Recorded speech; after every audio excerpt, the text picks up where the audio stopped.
అందరికీ వందనములు. దేవుని నామనికి స్తోత్రములు. ఎలా ఉన్నారండి? బాగున్నారా? ఇంకా మన వాక్యాంశంలోకి వెళ్దాము. నేటి మన ధ్యానాంశము, నీ ముందర నడుచువాడు యెహోవా.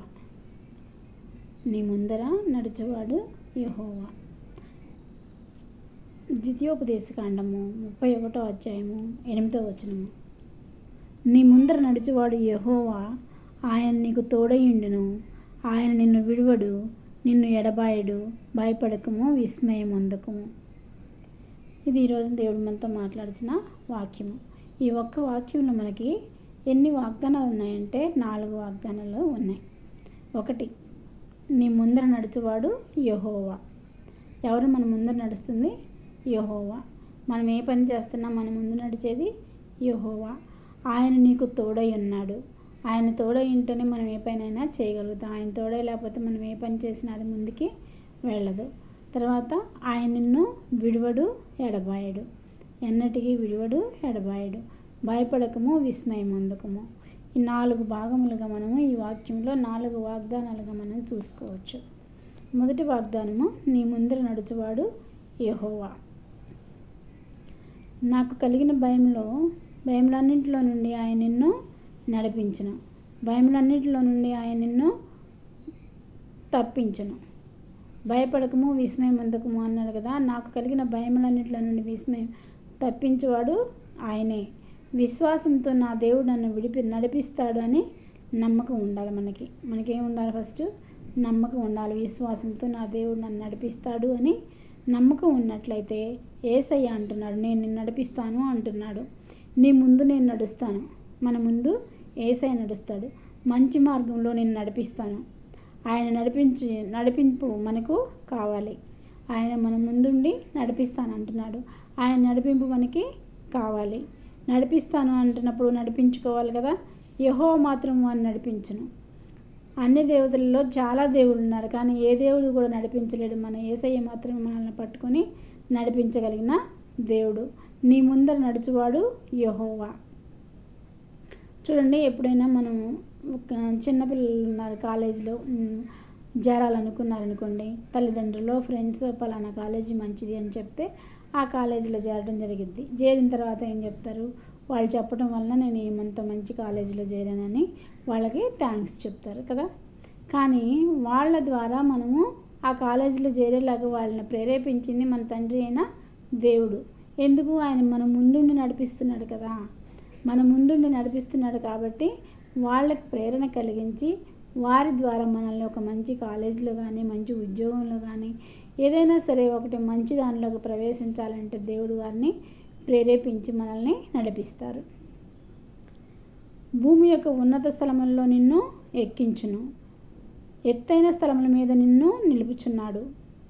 దేవుడు మనల్ని ఎత్తైన స్థలముల మీదకి నడిపిస్తాడు. ఎత్తైన స్థలముల మీద నించోబెడతాడు. భూమి యొక్క ఉన్నత స్థలముల మీద మనల్ని ఎక్కించును. భూమి యొక్క ఉన్నత స్థలముల మీద మనల్ని ఎక్కించును. ఆయన చెప్పిన నాటి నుండి నేటి వరకు వాగ్దానాన్ని నెరవేరుస్తున్న దేవుడు.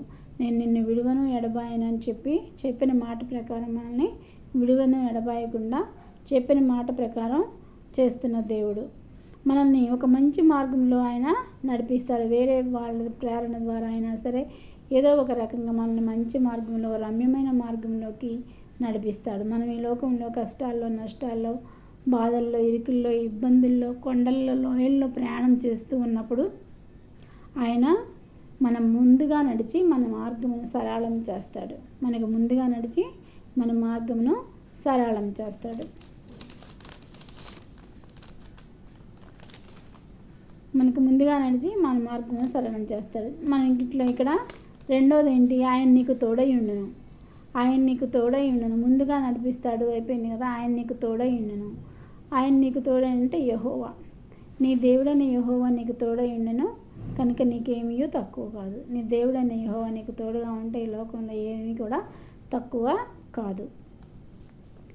సపోజ్ అమ్మ, నాన్న, ఫ్రెండ్స్, చుట్టాలు ఉన్నారు. వీళ్ళు ఎవరైనా మనతో ఎక్కడికైనా రావాలంటే కొంత దూరం మాత్రమే వస్తారు. తర్వాత మిగిలిన దూరం ఎవరు వస్తారు? మనం ఎక్కడికి వెళ్తున్నా సరే రాగలిగిన మన దేవుడైన యెహోవా. కాబట్టి నీ దేవుడైన యెహోవా నీకు తోడై ఉన్నాడు కనుక నీకేమీ తక్కువ కాదు. ఇప్పుడు ఏసయ్య మనకి తోడుగా ఉంటాడు. మనం ఎక్కడికి వెళ్ళాలన్నా తల్లిదండ్రులకు సగం దూరం మాత్రమే రాగలరు, లోపలికి రాలేరు. కానీ ఆయన ఎక్కడికైనా సరే రాగలిగిన దేవుడు, మనకు తోడుగా ఉన్నాడు.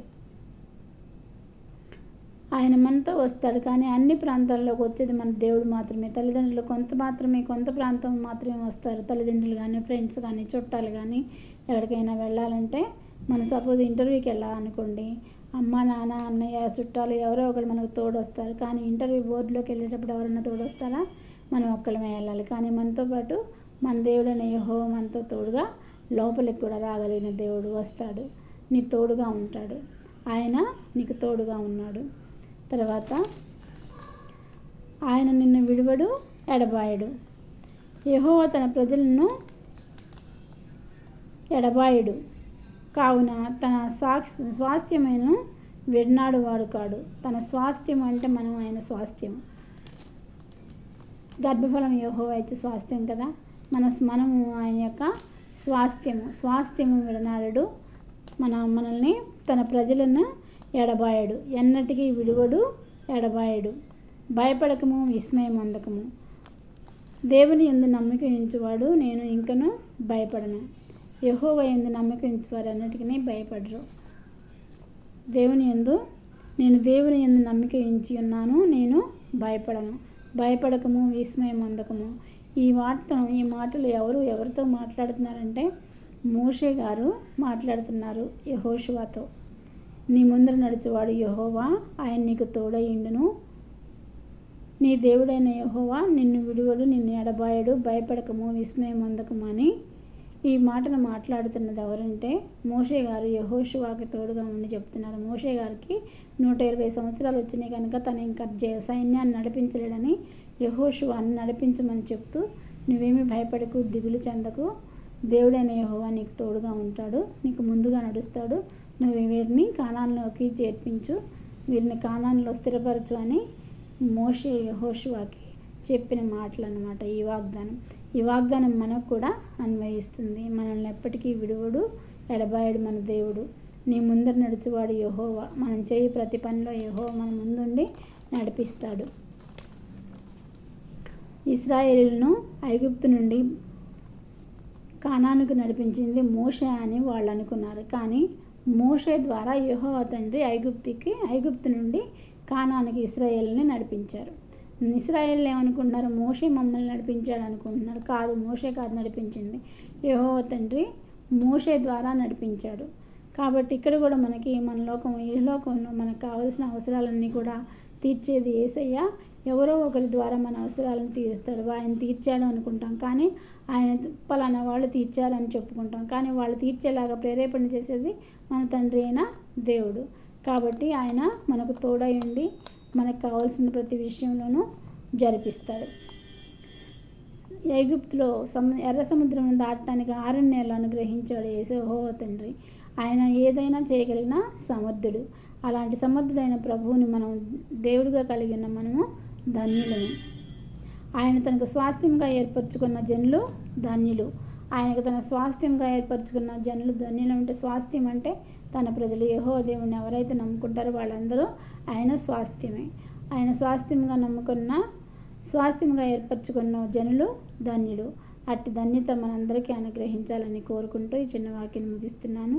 నా వాక్యం మీరు ప్రతిరోజు వినాలనుకుంటే సబ్స్క్రైబ్ చేసుకోనండి, మీకు నోటిఫికేషన్ వస్తుంది. చిన్న ప్రార్థన చేసుకుందాం. సర్వశక్తి మిక్కిలి కృపగలిగిన కనమైన యేసురాజు పాదములకు స్తుతులు స్తోత్రము ప్రభా. ఇదిగోనైనా మీరు మాట్లాడారు తండ్రి. ముందుగా నేను నడుచున్నాను, యెహోవా నీ ముందర నడుచున్నాడు. నువ్వు భయపడకము, నీకు తోడై ఉన్నాను, విస్మయం అందుకు అని చెప్పిన దేవా మీకు వందనాలు స్తోత్రాలు ప్రభా. మీరు మాకు తోడుగా ఉండి మా ఇల్లు ఇహలోక సంబంధమైన కష్టాలు, నష్టాలు, ఇరుకులు, ఇబ్బందుల్లో ప్రభా, కొండల్లో ఇల్లో గుండా మేము నడుస్తుండగా ప్రభా మీరు మాతో ఉండి నడిపించండి ప్రభా. మీరే మీ కృపా బాహుల్యం బట్టి మమ్మల్ని కష్ట నష్టాల నుండి బయట వేయమని మా ప్రభును ప్రియకుమారుడైన యేసుక్రీస్తు నామమున అడుగుచున్నాను తండ్రి. ఆమేన్.